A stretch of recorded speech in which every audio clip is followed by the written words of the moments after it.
Japonya. Japonya 125 milyonluk nüfusuyla dünyanın en kalabalık ülkelerinden biri. Ama işin ilginç yanı, burası 6800'den fazla adadan oluşuyor. Üstelik bu adaların çoğunda kimse yaşamıyor. Dünyanın en gelişmiş ülkelerinden biri olan Japonya'da hala aktif yanardağlar var ve yılda ortalama 1500 deprem oluyor. Aşırı kalabalık şehirleri var ama Japonlar bir şekilde bu kalabalıkta bile düzeni koruyabiliyor. Tokyo, 37 milyonluk nüfusuyla dünyanın en büyük metropolü. Ama sokağa çıktığınızda her şey inanılmaz derecede düzenli.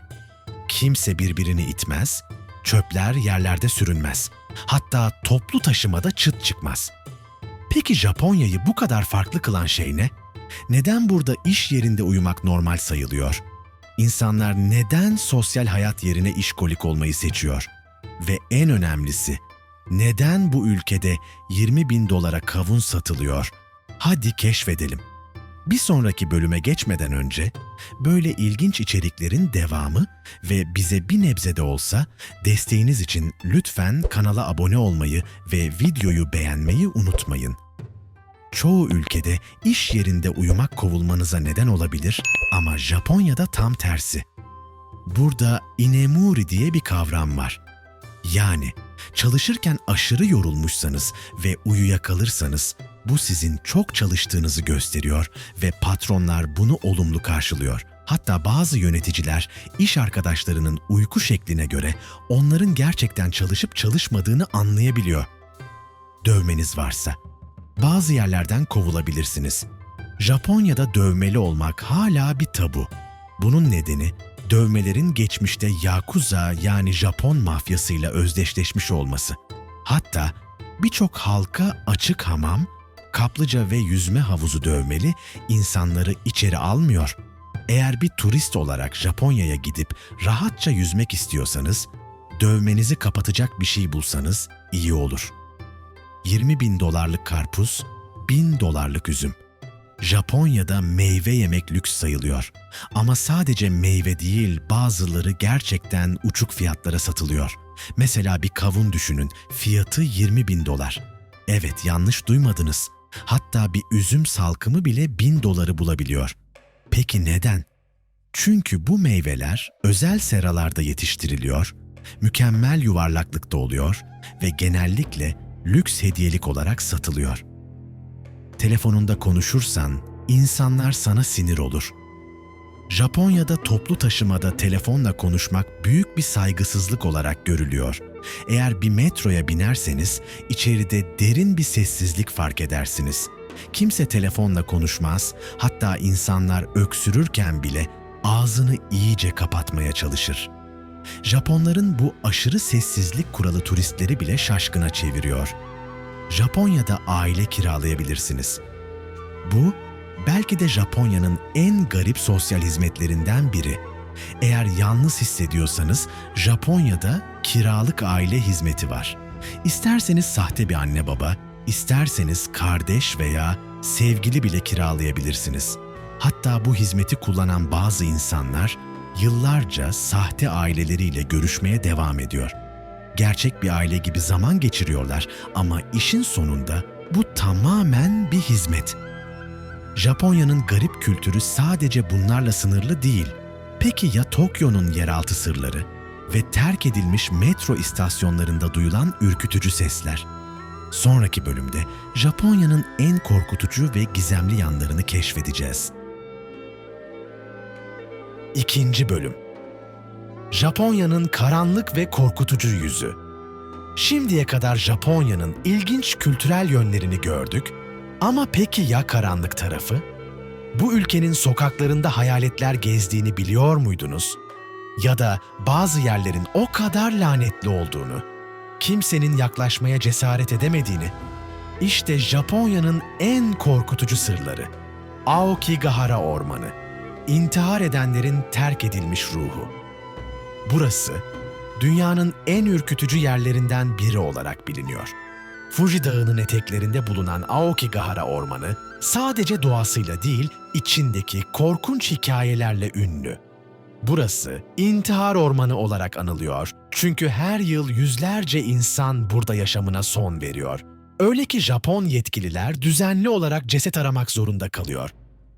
Ama işin en korkutucu yanı, ormanda dolaşanların bir daha geri dönemeyebileceği söyleniyor. Telefonlar burada çalışmıyor, pusulalar yönünü şaşırıyor ve birçok insan bir kez girdikten sonra kayboluyor. Bazıları, burada dolaşan huzursuz ruhların insanları kandırıp ormanda kaybolmalarına neden olduğunu söylüyor. Gerçek mi? Bilmiyoruz. Ama denemek isteyenler için ormanda uyarı tabelaları var. Lütfen ailenizi düşünün, hayatınızı sonlandırmayın. Tokyo'nun gizemli ve terk edilmiş metro istasyonları. Japonya'nın gelişmiş metro sistemini herkes bilir ama peki ya kullanılmayan ve terk edilmiş istasyonları? Tokyo'nun altında resmi haritalarda yer almayan bazı metro hatları olduğu söyleniyor. Buraların neden kapatıldığı bilinmiyor ama bazı efsanelere göre bu istasyonlarda garip gölgeler ve duyulan fısıltılar var. Bazı işçiler kapalı istasyonlarda çalışırken aniden kaybolan insanları gördüklerini söylüyor. Kamera kayıtlarında ise olmayan yolcuların yansımaları görülmüş. Gerçek mi, şehir efsanesi mi? Kimse bilmiyor. Ama Tokyo'nun altı bilinmeyen sırlarla dolu. Japonya'nın hayaletleri ve terk edilmiş yerleri korkutucu olabilir. Ama bir de bu ülkenin teknolojiyle dolu inanılmaz geleceğini düşünün. Robotların çalıştığı oteller, yapay zeka ile yönetilen şehirler ve uçan arabalar. Japonya'nın geleceği bildiklerinizden çok daha çılgın. 3. bölüm, Japonya'nın akıl almaz geleceği. Robotlar, yapay zeka ve çılgın teknolojiler. Japonya sadece tarihi ve kültürel tuhaflıklarıyla değil, geleceğe yön veren çılgın teknolojileriyle de ünlü. Burada otellerde robotlar çalışıyor. İnsanlar çip taktırarak ödeme yapıyor ve yapay zeka insanların yerine karar veriyor. Hazırsanız Japonya'nın akıl almaz teknolojik geleceğine bir göz atalım. Düşünün, bir otele giriyorsunuz ama resepsiyonda bir insan yok, yerine sizi bir robot karşılıyor. Japonya'da birçok otelde artık çalışanların yerine tamamen robotlar var. Hatta bazıları dinozor şeklinde. Check-in yapıyor, valizlerinizi taşıyor ve odanızı temizliyorlar. Ama hepsi bu kadar değil. Japonya'da bazı kahve dükkanlarında artık baristalarda robot. Kahvenizi nasıl sevdiğinizi öğrenen yapay zeka baristalar var. Yani bir kez sipariş verdiğinizde bir sonraki sefere ne istediğinizi kendiliğinden hatırlıyor. Tokyo'da bir taksiye bindiğinizi düşünün ama sürücü yok. Japonya, sürücüsüz taksi hizmetini test eden ülkelerden biri ve çok yakında bu teknoloji tamamen yaygınlaşacak. Şu an deneme aşamasında olsa da insanlar bir uygulama üzerinden çağırdıkları taksinin direksiyonunda kimsenin olmamasına alışmaya çalışıyor. Ama en çılgın olanı Japonya, 2025'e kadar uçan arabaları piyasaya sürmeyi planlıyor. Şu anda test aşamasında olan bu hava taksileri trafiği tamamen ortadan kaldıracak bir devrim olabilir. Japonya'da akıllı ev teknolojisi öyle bir seviyeye ulaştı ki artık evler sahiplerini tanıyabiliyor. Eve girdiğinizde ışıklar otomatik olarak yanıyor, sıcaklık size göre ayarlanıyor ve hatta buzdolabınız neyin eksik olduğunu söyleyip sipariş bile veriyor. Hatta bazı evler sahibinin ruh halini anlayıp ona göre müzik çalıyor ya da sakinleştirici ışıklar açıyor. Yani Japonya'da eviniz sizin hakkınızda sizden daha fazla şey biliyor olabilir. Japonya'da bazı insanlar artık cüzdan taşımıyor. Çünkü ödeme yapabilmek için vücutlarına çip taktırıyorlar. Bir mikroçip elinize veya bileğinize yerleştiriliyor ve bununla kapıları açabiliyor, toplu taşımaya binebiliyor, hatta mağazalarda ödeme yapabiliyorsunuz. Bu teknoloji özellikle iş dünyasında yaygınlaşmaya başladı. Bazı şirketler çalışanlarına çip taktırarak binaya giriş çıkışı bu şekilde kontrol ediyor. Gelecekte kimlik kartlarının ve banka kartlarının tamamen ortadan kalkması mümkün mü? Japonya'ya bakılırsa evet. Oyun dünyasında devrim Japonya'dan geliyor. Beyin dalgalarıyla kontrol edilen oyunlar artık test ediliyor. Yani ellerinizi kullanmadan sadece düşünerek karakterinizi hareket ettirebileceğiniz bir oyun dünyasına adım atmaya çok yakınız. Japonya'nın geleceği gerçekten çılgın ama bir de bu ülkenin mutfağına bir göz atın. Dünyanın en garip yemekleri burada yeniyor. Canlı ahtapot yemek ister misiniz? Ya da zehirli bir balık. Bir sonraki bölümde Japonya'nın en ilginç ve tehlikeli yiyeceklerini keşfediyoruz. 4. bölüm.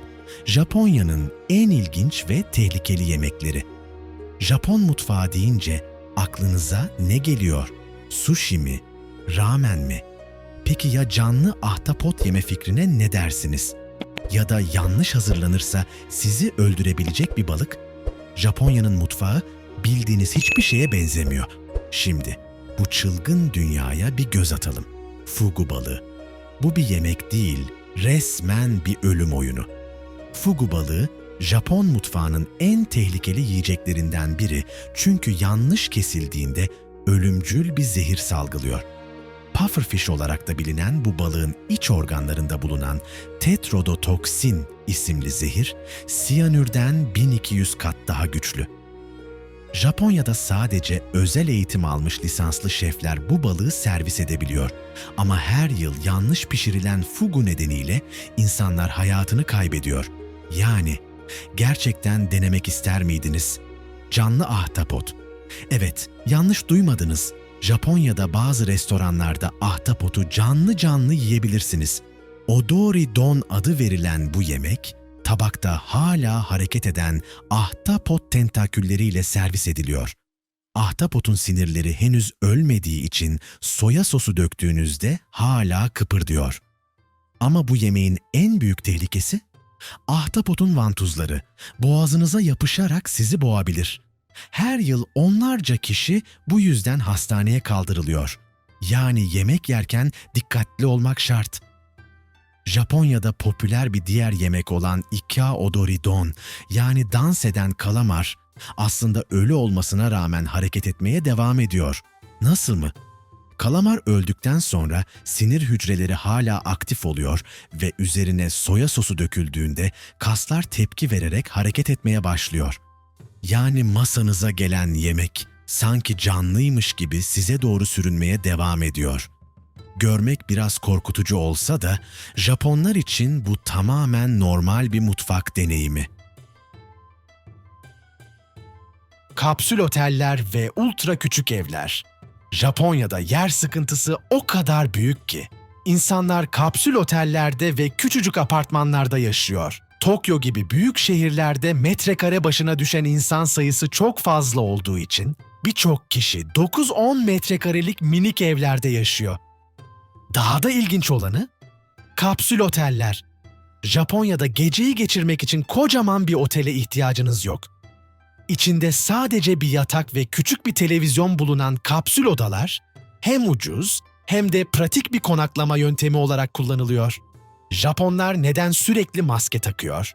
Japonya'da sokağa çıktığınızda insanların büyük çoğunluğunun maske taktığını göreceksiniz. Ama bunun tek sebebi hastalıktan korunmak değil. Japon kültüründe nezaket çok önemli. Eğer birisi hasta olduğunu düşünüyorsa, çevresindekilere bulaştırmamak için maske takıyor. Ayrıca birçok insan alerjilerden korunmak veya soğuk havalarda yüzlerini sıcak tutmak için de maske takıyor. Dünyanın en teknolojik tuvaletleri. Japonya'da tuvaletler bile teknoloji harikası. Sıradan bir tuvalet bekliyorsanız yanılıyorsunuz. Çünkü burada tuvaletler ısıtmalı, ses efektli ve hatta sizi yıkayıp kurutabilen tam otomatik sistemlere sahip. Bazı tuvaletlerde suyun sıcaklığını, açısını ve hatta masaj modunu bile ayarlayabiliyorsunuz. Japonya'da tuvalete girmek bile bir lüks deneyimi gibi. İnsanlar neden bu kadar uzun yaşıyor? Dünyada en uzun yaşayan insanlar Japonlar. Ortalama yaşam süresi 84 yıl ve bazı bölgelerde bu rakam 90'ı bile geçiyor. Peki Japonlar neden bu kadar uzun yaşıyor? Bunun birkaç sebebi var. Sağlıklı beslenme, az yağlı ve doğal gıdalar, düzenli egzersiz ve toplumsal bağların güçlü olması. Ayrıca Japon kültüründe yaşlılara büyük saygı gösteriliyor. Bu da onların sosyal olarak daha aktif kalmasını sağlıyor. Japonların eğlence takıntısı, oyun salonları ve otomat makinesi çılgınlığı. Japonya dünyanın en büyük oyun kültürüne sahip ülkelerinden biri. Büyük şehirlerde devasa oyun salonları var ve insanlar burada saatlerce vakit geçiriyor. Ama daha da ilginci, Japonya'daki otomat makinesi sayısı. Ülkede tam 5 milyondan fazla otomat makinesi var. Yani her köşe başında bir makine bulabilirsiniz ve bu makineler sadece içecek satmıyor. Japonya'da otomat makinelerinden sıcak yemek, taze yumurta, hatta çiğ balık bile alabilirsiniz. Evet dostlar, Japonya'nın sıradışı yaşamını keşfettiğimiz bu bölümün sonuna geldik. Umarım bu ilginç kültür yolculuğu sizi de şaşırtmıştır. Eğer Japonya'nın sırlarını daha da derinlemesine keşfetmek isterseniz kanalımıza abone olmayı ve videomuzu beğenmeyi unutmayın. Ayrıca yorumlarda Japonya ile ilgili daha fazla ne öğrenmek isterseniz bizimle paylaşın. Bir sonraki bölümde görüşmek üzere. Japonya'nın en garip yasalarını inceleyeceğiz. Bu kaçırılmaması gereken bir bölüm olacak. Şimdi ise videoyu beğenin, abone olun ve bildirim zilini açmayı unutmayın ki yeni videolarımızdan ilk siz haberdar olun. Hoşça kalın.